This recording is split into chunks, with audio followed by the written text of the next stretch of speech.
UPPCS current update में आपका स्वागत है। आज का हमारा विषय है यूपी का पहला centre of excellence for flower.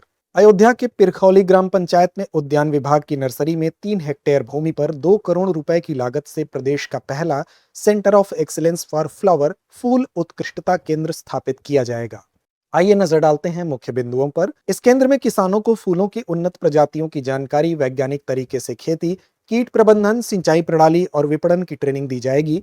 केंद्र में फूलों की कई दुर्लभ और लोकप्रिय प्रजातियां लगाई जाएंगी, जिनमें डच रोज और गेंदे की उच्च गुणवत्ता वाली प्रजाति शामिल होंगी।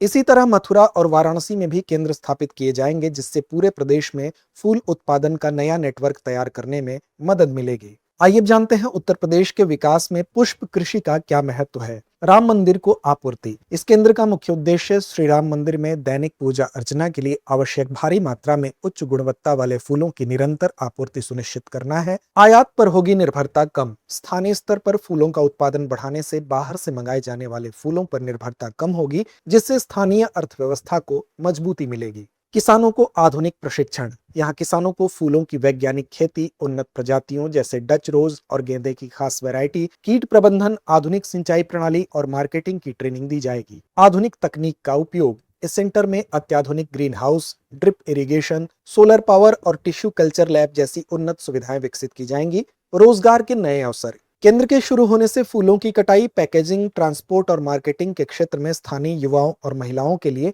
प्रत्यक्ष व अप्रत्यक्ष रोजगार के नए अवसर पैदा होंगे। नेटवर्क का विस्तार। उत्तर प्रदेश सरकार का लक्ष्य कृषि विविधीकरण को बढ़ावा देना है। अयोध्या के बाद इसी तर्ज पर मथुरा और वाराणसी में भी ऐसे केंद्र स्थापित करने की योजना है।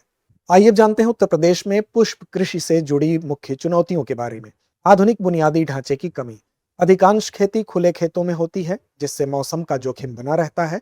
राज्य में poly house, shed net, cold storage और रेफ्रिजरेटेड वाहनों जैसी आधुनिक सुविधाओं की भारी कमी है। कटाई के बाद भारी नुकसान।